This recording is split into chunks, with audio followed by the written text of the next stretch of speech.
Gloria a Dios. Que Dios los bendiga, hermanos. Buenas tardes. Bienvenidos todos una vez más a su iglesia, a la casa del Señor. Esta noche, hermanos, vamos a seguir hablando de... dejamos un tema a medias la semana pasada, el martes. Yo comencé a hablar acerca de la iglesia y la política. Si algunos de ustedes estuvieron, creo que... ¿Quiénes estuvieron el martes pasado que hablamos de la iglesia y la política? Levanten la mano. Hay pocos, ¿verdad? Bueno, hay más o menos como la mitad.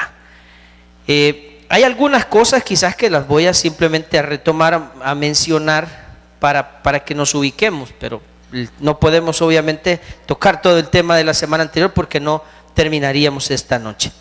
Cuando hablábamos de la política y la iglesia, partíamos del hecho de que el término política significa hacerse cargo, o más bien atender los asuntos de la ciudad.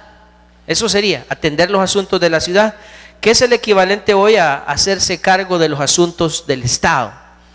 Entonces eso es política. Y a partir de ahí decíamos que políticos serían las personas que se encargan, que son responsables de los asuntos de la ciudad o del país. Ellos son las personas.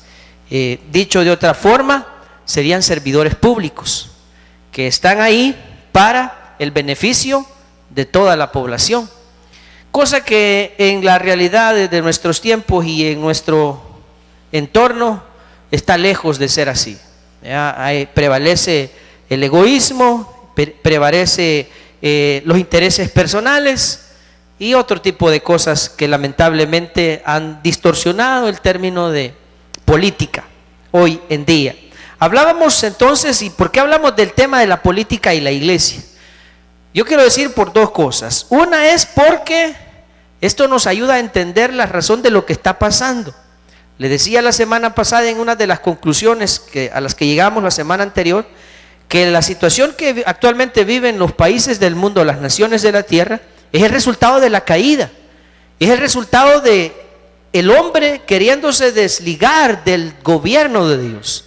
Eso es, los gobiernos terrenales están en una franca rebelión contra la autoridad de Dios.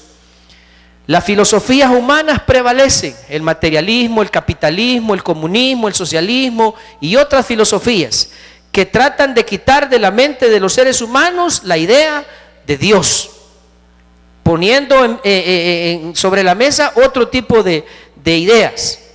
Entonces llegábamos a la conclusión de que todos los gobiernos humanos están en rebelión contra Dios.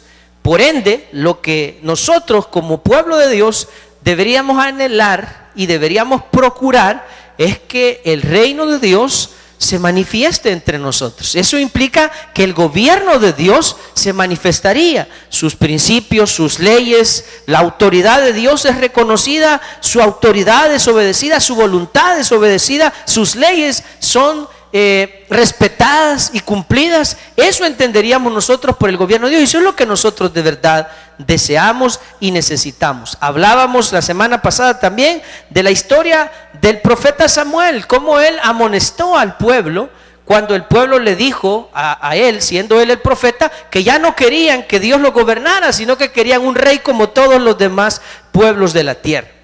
Leímos también que Samuel les hizo la advertencia de cuáles serían las consecuencias. Y ahora le voy a invitar que vaya conmigo en su Biblia al primer libro de Samuel, capítulo 12, versículos del 11 al 20. Vamos a leer en este pasaje cómo tiempo después de que ya el Señor les había, podríamos decir que Dios les había concedido su capricho a su pueblo. Vea cuáles fueron los resultados y la reflexión a la que Dios por medio de Samuel llevó al pueblo. Primer libro de Samuel, capítulo 12, vamos a leer los versículos del 11 al 20. Me dicen amén cuando hayan encontrado el pasaje. Vaya, entonces leamos. Recuerda, el título del mensaje es La iglesia y la política. Entendiendo por política, hacerse cargo, el arte de atender los asuntos de la ciudad. Eso es política.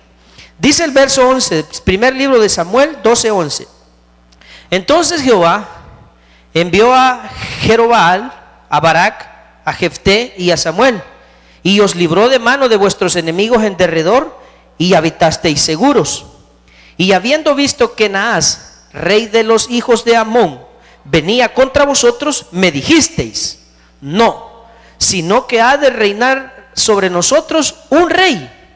Siendo así, que Jehová vuestro Dios era vuestro. Hasta antes de que el pueblo pidiera rey, ¿quién era el rey del pueblo de Dios? Dios. Pero ¿qué dijo el pueblo? Lo leíamos la semana pasada. Dijo: no queremos que Dios nos gobierne, queremos un gobernante humano como todas las naciones de la tierra. Bueno, entonces aquí Samuel les recuerda eso. Ustedes me dijeron: no queremos queremos un rey sobre nosotros, siendo así que Jehová era rey, era vuestro rey. Ahora pues, dice el 13, he aquí el rey que habéis elegido, el cual pedisteis, ya veis que Jehová ha puesto rey sobre vosotros. Ahora bien, ¿cuál era la instrucción de Dios en esas circunstancias? Siendo que ellos querían un rey terrenal, un hombre como rey. Si temiereis a Jehová y le sirviereis, oiga, dos condiciones: temerle y servirle, y oyereis su voz, y no fuereis rebeldes a su palabra, a la palabra de Jehová, y si tanto vosotros como el rey que reina sobre vosotros servís a Jehová vuestro Dios, ¿qué va a pasar? Dice Dios: haréis bien. Pero quédese, si ustedes y su rey temen a Dios, le sirven, oyen su voz y no son rebeldes a ella, entonces harán bien. Mas si no oyereis a la voz de Jehová, y si fuereis rebeldes a las palabras de Jehová, dice el versículo 15, la mano de Jehová estará contra vosotros como estuvo contra vuestros padres. Esperad aún ahora, y mirad esta gran cosa que Jehová hará delante de vuestros ojos. ¿No es ahora la siega del trigo? Y clamaré a Jehová, y él dará truenos y lluvias, para que conozcáis y veáis que es grande, oiga, es grande vuestra maldad que habéis hecho ante los ojos de Jehová, pidiendo para vosotros rey. Y Samuel clamó a Jehová, y Jehová dio truenos y lluvia en aquel día, y todo el pueblo tuvo gran temor de Jehová y de Samuel. Y entonces dijo todo el pueblo a Samuel: ruega por tus siervos a Jehová tu Dios, para que no muramos, porque a todos nuestros pecados, o sea, los pecados que el pueblo había cometido, hemos añadido este mal de pedir rey para nosotros. Partiendo de lo que dice ahí, ¿es algo bueno y agradable delante de Dios que los hombres no quieran estar bajo el gobierno de Dios, sino bajo el gobierno de los hombres? ¿Es bueno o es malo? Es malo. Dios no quería, no era ese el plan de Dios para nosotros, pero bueno, entonces el pueblo reconoce, dice: porque a todos nuestros pecados hemos añadido este mal de pedir rey para nosotros. Y Samuel respondió al pueblo: no temáis, vosotros habéis hecho todo este mal, pero con todo eso, o sea, hicieron mal al pedir un rey, pero bueno, con todo y eso dice: no os apartéis de en pos de Jehová, sino servidle con todo vuestro corazón. Oremos. Dios mío, esta noche venimos delante de ti para oír tu voz, para escuchar tu consejo, para recibir palabras de sabiduría, de ciencia. Mi Dios, danos tú el entendimiento, danos tú la capacidad para comprender tus palabras, para asimilar también, Señor, cuál es nuestro papel en todo lo que acontece en el mundo, Señor, en nuestro tiempo. ¿Qué podemos nosotros hacer, mi Dios, para ser parte de tu reino y para poder, mi Dios, transformar nuestro entorno con tu presencia? Dios, yo te pido que tú ilumines la mente de todos nosotros, que tu palabra, Señor, en esta noche nos interese. Despierta ese interés en la mente, en el corazón de mis hermanos por tu palabra, por tu principio, por tu verdad, Señor. Cautiva nuestros pensamientos y bendícenos esta noche como lo hace siempre que te buscamos, Señor, en este lugar. Gracias te damos, Dios, por tu palabra, gracias por tu presencia. Echamos fuera de aquí todo lo que no glorifica tu nombre, Dios. Cualquier cosa que pueda distraernos, estorbar, perturbar, la echamos fuera de aquí en el nombre de Jesús, para que tú, Señor, tomes control de nuestras vidas y de todo lo que aquí sucede, Padre. Gracias te damos, Dios mío, y toda la gloria y la honra, como siempre, te la damos a ti, Señor. En el nombre de Jesús. Amén y amén.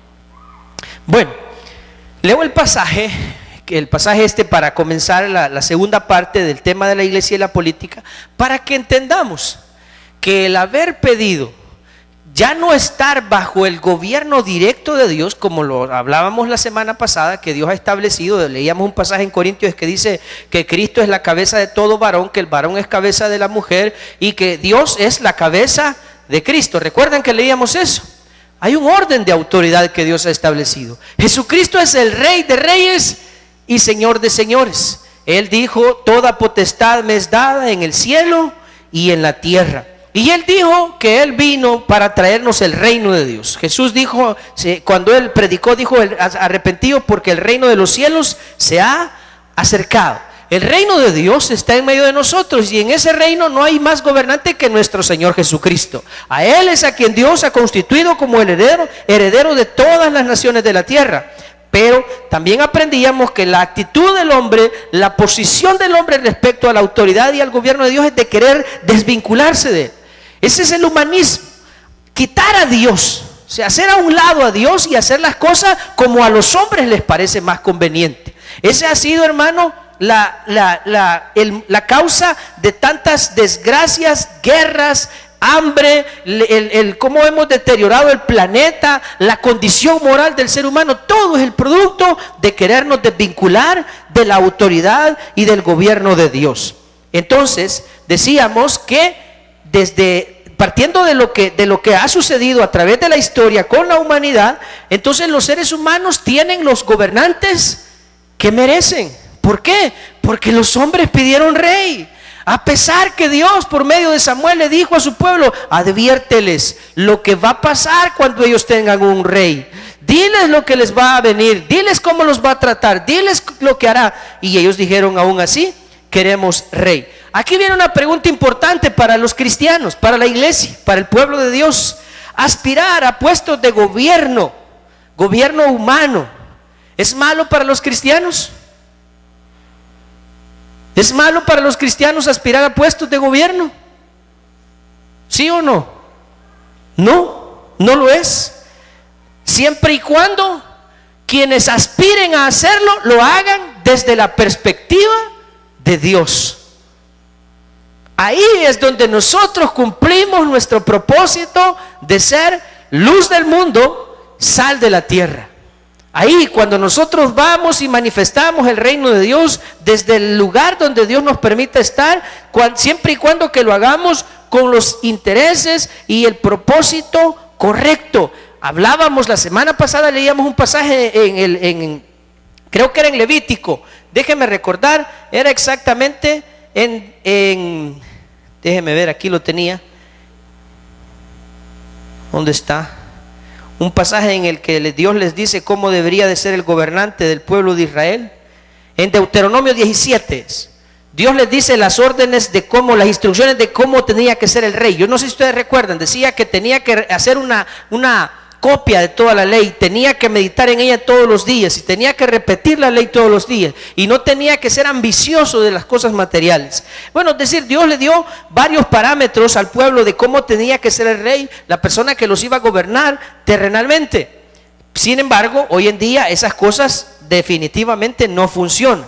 Vea cómo Dios plantea el hecho de servirle a los demás, de estar en un puesto de eminencia desde el punto de vista de Dios.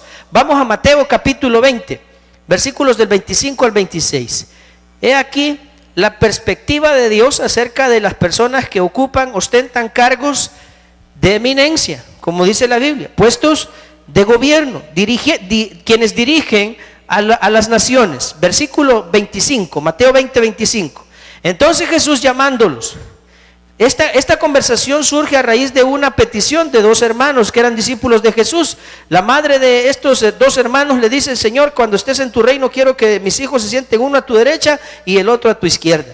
Eso provocó entre los discípulos disputas. Entonces Jesús dice en el 25, llamándolos dijo: ¿sabéis que los gobernantes de las naciones, cómo dice, se enseñorean de ellas? ¿Cómo se enseñorean? Que se sienten grandes, se sienten poderosos, se sienten fuertes, se sienten dueños del universo. Esa es la actitud, lamentablemente, de los gobernantes. Se sienten omnipotentes cuando están en puestos de gobierno. Esa es lamentablemente uno de los pecados en los que incurren los gobernantes. Dios dice entonces: y los que son grandes, dice, ejercen sobre ellas potestad. Jesús examinando, dando su punto de vista acerca de los gobernantes de la tierra. Mas entre vosotros, sus discípulos, no será así, sino que el que quiera hacerse grande entre vosotros, ¿qué dice que será? Entre vosotros. O sea, esa es la gente del mundo. Los gobernantes de la tierra, ellos se enseñorean y ejercen sobre ellas potestad, pero ustedes no. Si uno de ustedes quiere ser grande, ¿qué tiene que ser? Tiene que servir. Si uno de ustedes quiere ser el primero, dice el versículo 27, será vuestro siervo. O sea que en los principios del reino de Dios es que quienes aspiran a tener un puesto, un cargo de eminencia, ¿en qué deberían estar pensando al ir a esos puestos? En servir a su prójimo, en ser de bendición para la tierra, en traer el gobierno de Dios a la tierra, manifestar el reino de Dios en la tierra. En eso deberían de estar pensando quienes ostentan esos puestos. Pero en la mentalidad, tratemos de ubicar, pensar un poquito, metámonos en los zapatos de aquellos que andan involucrados en la política partidaria y, como decimos nosotros, andan buscando un huesito ahí. ¿Cuáles serán sus intenciones de ostentar a esos cargos? Lucrarse. ¿Será que ellos están pensando: yo quiero ser un funcionario público porque quiero servir a mi país y a mi gente? ¿Usted cree que esas serán realmente las intenciones detrás de sus aspiraciones? Podríamos decir que habrá quienes realmente llegan ahí diciendo: yo quiero servir a mi país, por eso quiero ser diputado de la asamblea, por eso quiero ser un ministro del gabinete de gobierno, por eso quiero ser magistrado de la corte, qué sé yo. Habrá quienes, pero no la mayoría. La gran mayoría llegan a esos puestos pensando: si llego a hacerme de uno de esos huesitos, ya me aliviané. Y ya aliviané a toda mi familia, porque una vez llegue yo ahí, los meto a todos a donde sea, ¿verdad? Entonces, ese es el gran contraste entre la mentalidad humana y el plan de Dios para la humanidad. Diferente. La iglesia, está bien, hay hermanos que dicen: hermano, a lo mejor Dios nos ha escogido con el propósito de que nosotros manifestemos su reino desde esos puestos de gobierno. Gloria a Dios, que así fuese. Pero aquellos que lleguen ahí, aquellos a quienes Dios les permita llegar a tener una de esas oportunidades, no olviden cuáles son sus principios. No olviden cuáles son sus fundamentos, su fe. Hablábamos la semana pasada, poníamos el ejemplo de José y de Daniel. Dos jóvenes que llegaron a ocupar puestos importantes en dos grandes gobiernos, el gobierno egipcio y el gobierno babilónico. Y ambos se mantuvieron fieles a Dios, fieles a sus principios, fieles a su fe. Y eso es algo que los gobernantes de nuestros días deberían querer imitar. Ser fieles a Dios. Ya vamos a ver más adelante lo que Dios espera de los gobernantes. Dice entonces el versículo 28: como el Hijo del Hombre no vino para ser servido, sino para servir y para dar su vida en rescate por mucho. Esa es la perspectiva de Dios. Entonces decíamos que no es malo que los hijos de Dios, los cristianos, aspiren a puestos de eminencia, siempre y cuando lo hagan bajo la perspectiva de Dios. ¿Y por qué decimos eso? Bueno, David fue rey, Salomón fue rey, Daniel, José fueron grandes gobernantes, y así han habido grandes personajes que han dirigido naciones, han dirigido al pueblo de Dios desde la perspectiva de Dios. Quiero mostrarles un ejemplo particular. El rey Josías. Por favor, vaya conmigo al segundo libro de Reyes, capítulo 22. Vamos a leer algunos versículos así esporádicos para entender un poco de la vida de este rey Josías, rey en Judá. Cuando el reino se dividió en el reino del sur y del norte, el reino del sur era el reino de Judá y el otro el reino de Israel. Dice en el segundo libro de Reyes 22:1. Vea conmigo. Cuando Josías comenzó a reinar, ¿de cuántos años era? Dice. Se imagina un rey de 8 años. Un rey de 8 años. Un niño de iglesia infantil, dirigiendo al pueblo. Vaya, pero ya va a ver a este rey. Josías comenzó a reinar, era de 8 años y reinó en Jerusalén 31 años. Imagínense, desde los 8 años hasta los 39 años. El nombre de su madre fue Gedida, hija de Adaía de Boscat, e hizo lo recto ante los ojos de Jehová y anduvo en todo el camino. No es que era hijo de David, era descendiente de David, pero así lo plantea la Biblia. Anduvo en todo el camino de David su padre, sin apartarse ni a derecha. O sea que fue un hombre recto. ¿Y cuándo comenzó a reinar, hermano? ¿Se imagina usted a un político de 8 años? ¡Wow! Pero lea la historia completa. Le dejo de tarea, en vez de ir a ver la novela, vaya a leer esa historia completa. Vaya a leerla de verdad. Y se va a dar cuenta de todo lo que este hombre fue, un gran reformador del pueblo. Curiosidad, cuando él comenzó a reinar, el pueblo se había olvidado de Dios, habían olvidado el templo, habían olvidado el culto, habían olvidado la ley, habían olvidado todo. Es decir, que él comenzó a reinar con lo que tal vez su papá y su mamá, los principios que ellos le enseñaron, pero en ese tiempo el pueblo se había olvidado de Dios. Dice más adelante que una de las grandes cosas que él hizo es que volvió a la ley de Dios, la encontró. Por casualidad él mandó a buscar en el templo a que lo ordenaran y lo limpiaran, y encontraron un libro de la ley, se lo llevaron, él lo comenzó a leer y su corazón se quebrantó delante de Dios. Vea conmigo ahí en el mismo capítulo, vaya al versículo 18 y 19. Dice: mas el rey de Judá le dijo: que os ha enviado para que preguntaseis a Jehová, diréis así: así ha dicho Jehová, Dios de Israel, por cuanto oísteis las palabras del libro, que era el libro de la ley, y tu corazón, como dice, se enterneció, y te humillaste delante de Jehová cuando oíste lo que yo he pronunciado contra este lugar y contra sus moradores, que vendrán a ser asolados y malditos, y rasgaste tus vestidos en señal de dolor, en señal de arrepentimiento, en señal de quebrantamiento delante de Dios, y lloraste en mi presencia. También, ¿qué le dice Dios? Yo te he oído, dice Jehová. O sea que el rey, mire qué bonito, leyó la ley y se quebrantó. Se arrepintió al ver lo que su pueblo había hecho olvidándose de Dios, y él se arrepintió y él ordenó de inmediato que se restaurara el culto, que se restaurara el templo. Celebró la Pascua después que habían pasado años sin que el pueblo celebrara la Pascua, que era la fiesta más importante de los judíos. Él ordenó que se celebrase la Pascua nuevamente.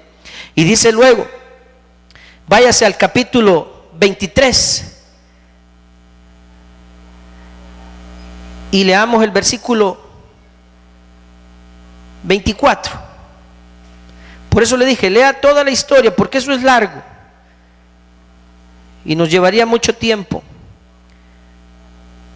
23, versículo 24. Asimismo barrió Josías, dice, a los encantadores. Barrió significa, bueno, leamos el 23. ¿Cuántos años dice que comenzó a reinar Josías? Y esto sucedió, dice el 23, a los 18 años del rey Josías. 18 años del rey. O sea, bueno, 18 años de edad, ¿verdad? Fue hecha aquella Pascua a Jehová en Jerusalén, después de muchos años que no se había celebrado. A los 18 años él volvió a celebrar la Pascua.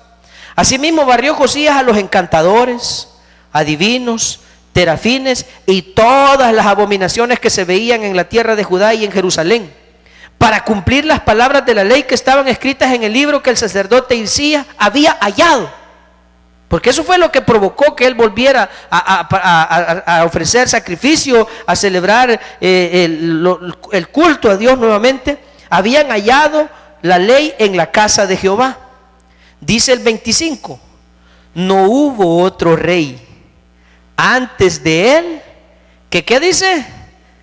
Que se convirtiese a Jehová de todo su corazón, de toda su alma y de toda su fuerza. ¿Cuál es el primer mandamiento de todos? Amarás al Señor tu Dios con todo tu corazón, con toda tu mente, con toda tu alma y con toda tu fuerza. Este rey amó a Dios con todo su corazón. Y eso le hizo que ganase este estatus. Dice que no hubo otro rey como él sobre la tierra, porque se convirtió a Dios con todo su corazón, conforme a toda la ley de Moisés. Dice, ni después de él nació otro igual. ¿Va? ¿Sí o no que fue singular el rey Josías? ¿Y qué lo distinguió a él de todos los demás reyes? Lo acabamos de leer, mis hermanos. Que se convirtió a Dios con todo su corazón y con toda su alma, que amó a Dios, que se humilló delante de Dios, que se quebrantó delante de Dios, que honró a Dios con su vida y con su gobierno en la tierra. Eso es justamente lo que la iglesia debe añorar, por lo que la iglesia debe orar, pero no solo orar, sino que nosotros tenemos que ser un ente de transformación en el sentido de formar ciudadanos para que lleguen a ocupar esos cargos y manifiesten el gobierno de Dios desde esos lugares, como este rey. Pero si toda la vida vamos a vivirnos quejando, ay, que los gobernantes que tenemos, ay, que no sirven los unos ni los otros, ¿y cuándo va a venir el Chapulín Colorado? Nunca vamos a ver algo diferente mientras nosotros como pueblo de Dios no hagamos la diferencia. Esto a algunos les puede parecer locura, como pudo haberle parecido locura a alguien el que el rey encontrara allá en el templo algo que estaba olvidado, un edificio olvidado. Ahí estaba el libro de la ley y fue un sacerdote y lo encontró. Mira lo que me encontré. Se puso a leer la Biblia y se quebrantó, y luego cambió toda la cultura del pueblo. ¿Por qué? Porque Dios quería manifestar su gobierno a través de este rey. Eso es lo que nosotros deberíamos anhelar, aspirar. ¿Qué puede hacer entonces la iglesia ante las circunstancias que actualmente vivimos? Número uno, entender los propósitos de Dios. ¿Y cuál es el propósito de Dios? Volvemos a la oración con la que comenzamos la semana pasada. Mateo capítulo 6, versículo 9 y 10, usted recuerda, el Padre Nuestro, oración modelo. ¿Cómo empieza? Padre nuestro que estás en los cielos, santificado sea tu nombre, venga a nosotros tu reino. ¿Qué debe anhelar la iglesia? Venga a nosotros tu reino. ¿Y cómo va a ser eso? ¿Cómo va? Es que el reino de Dios va a venir a nosotros.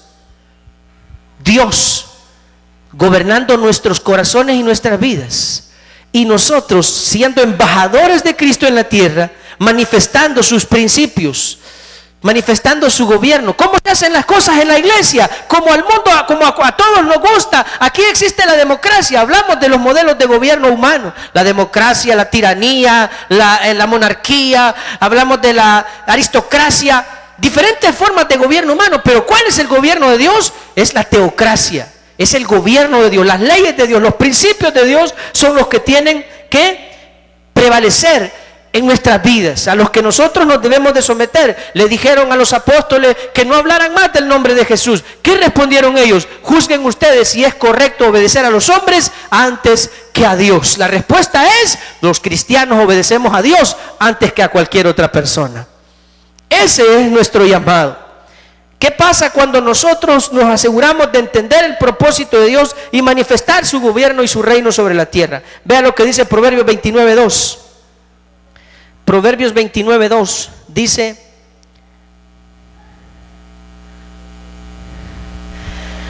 cuando los justos dominan, el pueblo se alegra, mas cuando domina el impío, ¿Y este país cuánto tiempo tiene de estar gobernado por impíos?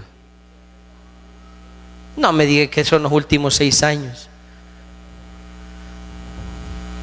¿Cuándo hemos tenido aquí gobernantes que teman a Dios? Si esto solo se pone en ¿qué? El chaleco de que dice que son cristianos en época preelectoral. Los candidatos visitan iglesias. La iglesia católica, la iglesia evangélica visitan a todas las iglesias y ese día son todos. Son católicos, evangélicos, mormones, testigos de Jehová, son todos. ¿Me entiendes? Pues si lo que necesitan es que todo el mundo les dé el voto. Pero realmente en este país, seamos honestos, podrán haber unos 2 que 3 ralos por ahí que teman a Dios y que con temor, pusilánimes, tratan ahí de decir, sí soy cristiano, pero con temor. ¿Por qué con temor? Porque algo han de hacer por ahí que no es honesto. No se dan color. Entonces, en este país no tenemos gobernantes desde el punto de vista de Dios justo, en el sentido de hombres o mujeres que teman a Dios, que sirvan a Dios. Entonces, ¿cuál es el resultado según este pasaje de las Escrituras? Cuando el impío gobierna, domina, ¿qué le pasa al pueblo? Entonces, lo que nosotros actualmente estamos viviendo, que nos quejamos de todo, ¿cuál es el problema, el verdadero problema? Que tenemos gobernantes que no conocen a Dios. Y entonces, hermano, ¿qué vamos a hacer? ¿Qué vamos a hacer? Pues que hermano solo a contarnos el problema, si hoy ya lo sabíamos. ¿Qué vamos a hacer, pues? ¿Seguirnos quejando toda la vida?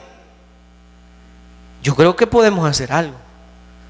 Y eso es lo que justamente hoy es ya la parte final. La semana pasada hablábamos de cómo debería de ser el gobernante, los gobernantes de la tierra. Hablamos, le decía, el pasaje de Deuteronomio 17, del 14 al 20, ahí están las normas para los gobernantes. Vámonos ahora a Romanos capítulo 13, versículos del 1 al 6. ¿Qué puede hacer la iglesia ante tales circunstancias? Número 1, no voy a usar aquella frase popular porque es muy fea, pero hay una frase de le guste o no le guste, pero no, aunque no nos guste, nosotros tenemos que hacer esto. Romanos 13 del 1 al 6. Sométase toda persona, dice, a las autoridades superiores, porque no hay autoridad sino de parte. Entienda esto, cuando dice que no hay autoridad sino de parte de Dios, significa que Dios quien permite que se levanten gobernantes en la tierra, que no son los que Él quisiera, sí, pero Él lo permite. ¿Por qué? Porque ustedes pidieron rey, ustedes querían un rey, un hombre que lo gobernara. Pues ahí está, ustedes tienen. Y yo les decía, los gobernantes nuestros son el reflejo del carácter del pueblo.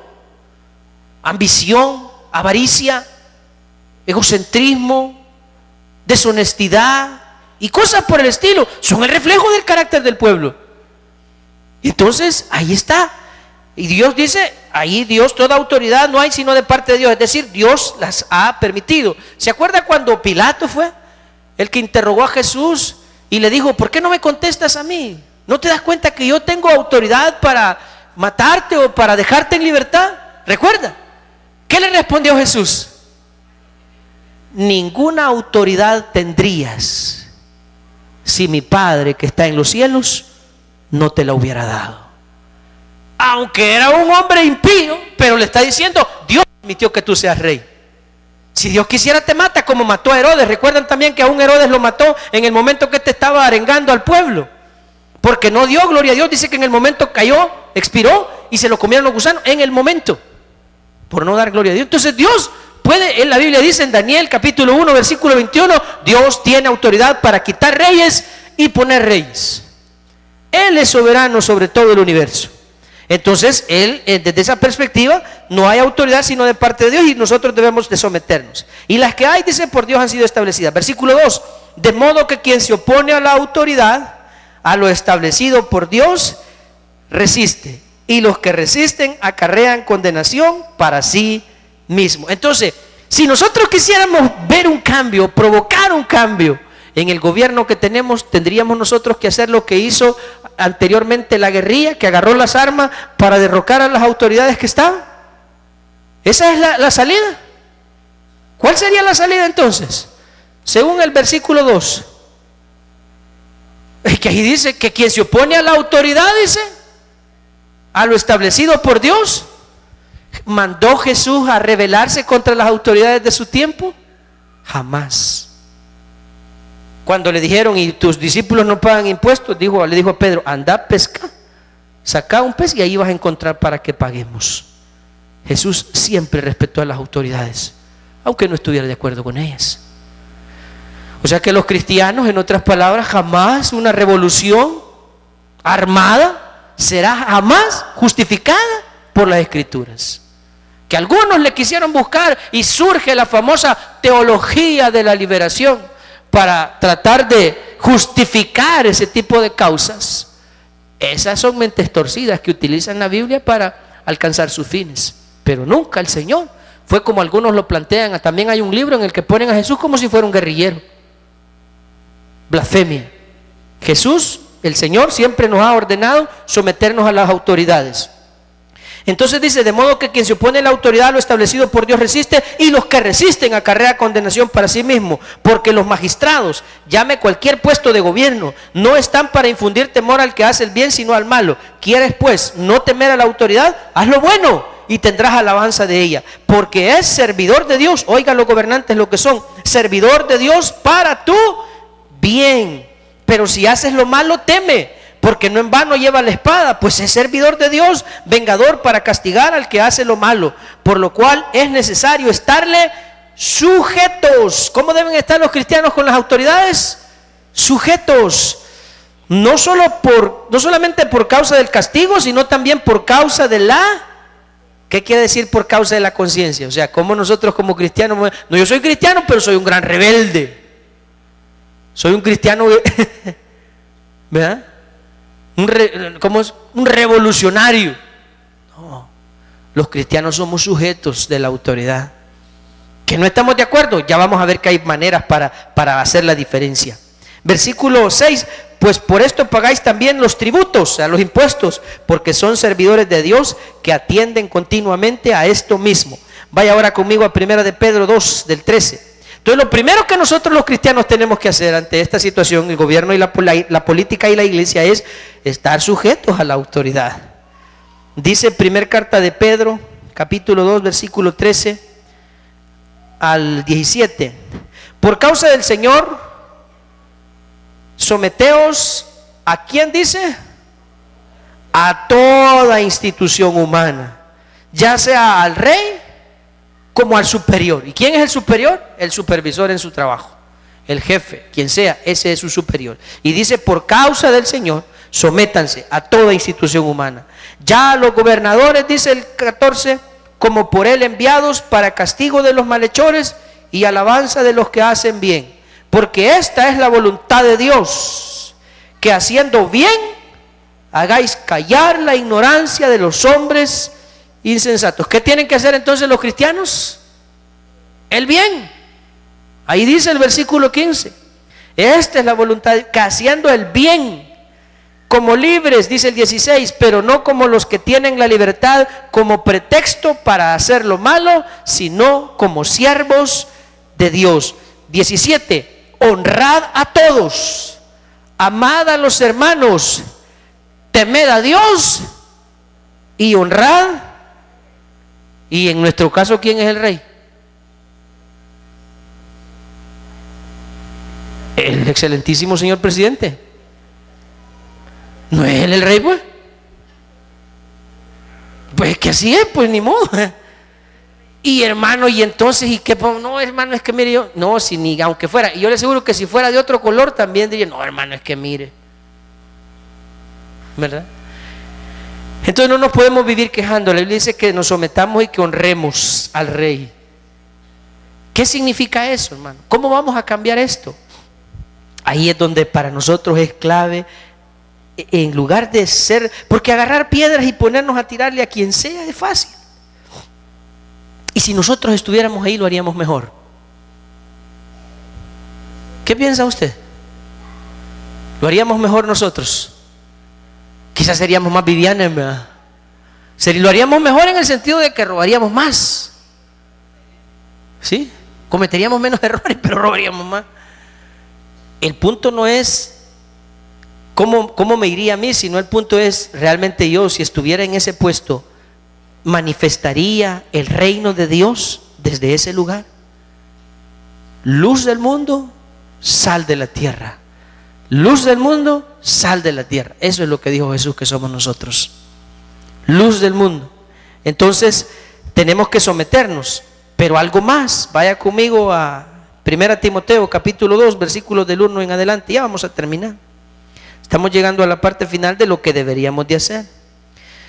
Exhorto ante todo a que se hagan rogativas, oraciones, peticiones y acciones de gracias por todos los hombres, por los reyes y por los que están en eminencia, para que vivamos, como dice, quieta y reposadamente en toda piedad y honestidad, porque esto es bueno y agradable delante de Dios nuestro Salvador. ¿Cómo entonces? ¿Qué quiere Dios que hagamos nosotros? Que oremos. Es que mire, hermano, cosas extraordinarias pueden pasar si oramos por ellos. Pues Dios les puede cambiar el carácter, si para Dios eso no es cosa del otro mundo. Lo puede hacer, pero claro, si nosotros imagínense que nosotros empezamos a orar, no, hombre, yo para qué voy a orar por esos inútiles y son por gusto. Entonces mejor no oro. Mejor no oro. ¿Y qué estoy haciendo? Pues? ¿Me entienden? Porque yo para qué voy a orar por este, pero si este ya se va a morir. Es absurdo. Todo lo que nosotros le pidamos a Dios tenemos que pedírselo con fe. ¿O no dice eso en la Biblia? Sin fe es imposible agradar a Dios. Si yo voy a ir a orar por nuestro gobernante, yo debo estar convencido que Dios los puede cambiar. O puede llevar otros. Dios puede hacer cualquier cosa. Entonces ahí está. Someternos, honrar a las autoridades, orar por ellas, es lo que la Biblia dice, la iglesia y la política. Ese es nuestro papel. Y el siguiente elemento, como decíamos, cuando los justos dominan, el pueblo se alegra. Entonces, ¿qué hacer para que justos dominen ahí? ¿Por qué nosotros no empezamos a trabajar en hacer una generación diferente? Yo les decía eso la semana anterior. Una generación, tal vez para nosotros ya sea demasiado tarde, porque como para estar en esos puestos hay que trabajar con tiempo, ¿verdad? No es que así de la noche a la mañana a uno le van a abrir la puerta en esos ámbitos para decir, si vos querés ser funcionario, venite, te vamos a dar una oportunidad. No, hay que empezar con tiempo. A lo mejor nuestros hijos o la siguiente generación llegarán algunos o muchos de ellos a tener la oportunidad. Y si llegase a presentar esa oportunidad, ¿qué papel harán ellos ahí? ¿Qué representarán ahí? ¿Nos irán a dar más de lo mismo o harán la diferencia? ¿De qué depende? Ahí es donde nosotros sí podemos hacer algo. ¿Cómo? ¿Cómo estamos formando a la siguiente generación? Primero, ¿cómo somos nosotros? ¿Por qué? Porque nuestra siguiente generación será el reflejo nuestro. No nos engañemos, hermano. Si nosotros somos cristianos mediocres, ¿usted cree que la siguiente generación van a ser mejores que nosotros? ¿Cómo van a ser ellos? Mediocres igual que nosotros. Si a nosotros con dificultad nos ven caminar a la casa de Dios o nuestros hijos nos ven venir de mala gana a la casa de Dios, ¿usted cree que ellos van a ser diferentes? Serán el reflejo de lo que usted y yo somos. Entonces, volvemos a esta frase: luz y sal.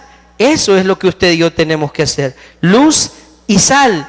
Porque tarde o temprano, hermanos, Dios manifestará su gobierno con toda plenitud. El día que el Señor vuelva, entonces el Señor establecerá su reino plenamente. Por Cristo Jesús el reino fue inaugurado. Quiero que veamos eso para terminar. Mateo 4:17. Hay 3 citas para culminar con esta idea. Mateo 4:17. Jesús dijo estas palabras. Desde entonces comenzó Jesús a predicar y a decir: arrepentíos, porque el reino de los cielos se ha acercado. La pregunta es: ¿el reino de los cielos está entre nosotros o no está entre nosotros? Sí está. No en toda su plenitud, pero nosotros manifestamos el reino de Dios, donde la autoridad de Dios se reconoce, donde su voluntad se hace, donde se invoca su nombre, donde se respeta su ley. Ahí se manifiesta el reino de Dios. Entonces Jesús dijo: el reino de los cielos se ha acercado. Vaya conmigo a Apocalipsis capítulo 11 versículo 15. Va a llegar un momento en que esto va a ocurrir. Apocalipsis 11, 15. El séptimo ángel tocó la trompeta y hubo grandes voces en el cielo que decían: oiga, los reinos del mundo han venido a ser de nuestro Señor. ¿Y de quién dice? Y de su Cristo. Y Él reinará por los siglos de los siglos. Yo les mostré la semana pasada un pasaje del libro de Salmos capítulo 2, en el que dice que los reyes de la tierra se ponen de acuerdo y juntos consultan contra el ungido de Jehová, diciendo: desatemos sus ataduras, rompamos sus ligaduras, desliguémonos de él. Y Dios dice: se reirá, y él le ha entregado el gobierno a su hijo amado y le ha dicho: pídeme y te daré por herencia las naciones de la tierra y como posesión tuya los confines de la tierra. Entonces Dios le ha entregado a su hijo todos los gobiernos de la tierra, solamente que a la actualidad todavía no ha establecido, no ha manifestado su reino plenamente, sino que solamente ha sido inaugurado por Jesús. Lo que él dijo: el reino de los cielos se ha acercado, pero llegará un día en que todos los reinos vendrán a ser de Jesús y él reinará por los siglos de los siglos. Una cita más, primera a los Corintios capítulo 15 versículo 23 al 25. Primera a los Corintios 15, 23 al 25. Entonces actualmente nosotros tenemos la responsabilidad de manifestar su reino, pero cada uno dice en su debido orden. Hablando de la resurrección, Cristo fue el primero en resucitar, luego las primicias. A una ocasión hablamos de eso. Dice que cuando Jesús murió, después que él dijo consumado es, muchos santos, cuerpos de santos que habían estado sepultados, dice, salieron y fueron vistos por mucha gente. A eso es a lo que se le conoce como las primicias, los primeros que resucitaron después de que Cristo pagó en la cruz del Calvario. Entonces Cristo, las primicias, luego los que son de Cristo en su venida, que es cuando será la resurrección de los santos, cuando el Señor venga, de lo que habla primero a los Tesalonicenses 4 del 13 en adelante. Cuando suene la final trompeta, entonces los muertos en Cristo resucitarán. Ahí habla de su venida. Luego dice, ¿cómo dice el 24? ¿Están conmigo? Luego, el fin. ¿Y cuándo será el fin? Cuando entregue el reino de Dios, porque el reino de Dios ya está aquí. Cuando entregue el reino de Dios, el reino al Dios y Padre. ¿Y cuándo va a ser eso? Cuando haya suprimido todo dominio, toda autoridad y potencia, porque preciso es que Él reine, o sea, Jesús ya está reinando, hasta que haya puesto a todos sus enemigos debajo de sus pies. Entonces va a llegar un momento en el que Jesús va a suprimir todos los gobiernos de la tierra. Actualmente Él solo ha inaugurado su reino, y Él es el rey, y nosotros somos su pueblo, y Él nos ha constituido reyes y sacerdotes. ¿O no dice eso la Escritura? Pero lo que pasa es que la iglesia tímidamente, sí, pero es que nosotros no nos tenemos, nosotros tenemos que estar aquí en el templo, aquí, aleluya, gloria a Dios, aquí debemos estar.